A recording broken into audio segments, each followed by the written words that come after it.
Bart De Wever est au centre de l'actualité politique du jour. À la Chambre des représentants aujourd'hui, il a fait un discours dans lequel il a appelé ses alliés de la majorité à faire preuve de courage pour réaliser l'assainissement le plus difficile de ce siècle.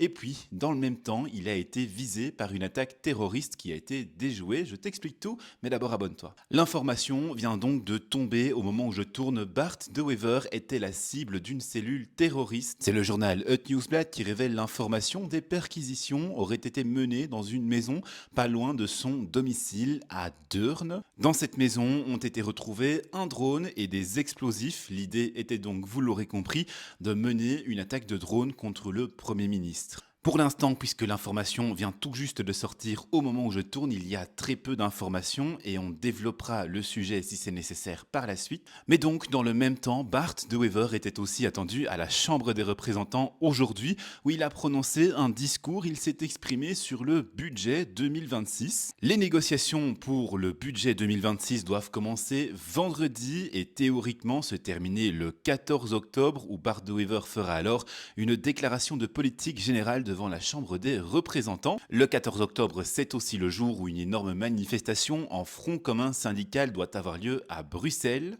Mais cette date pour la déclaration de politique générale, c'est seulement si tout va bien dans les négociations budgétaires. Or, le Premier ministre a été très clair sur le fait que la situation est vraiment compliquée. C'est donc comme ça qu'il a appelé au courage de tous les partis de la majorité pour réaliser l'assainissement le plus difficile de ce siècle, selon ses mots. Bart De Wever estime même qu'il pourrait y avoir un péril budgétaire. Pour rappel, le gouvernement cherche 8 à 10 milliards d'euros pour réduire le déficit abyssal qui sera à la fin de cette année de 26,6 milliards d'euros.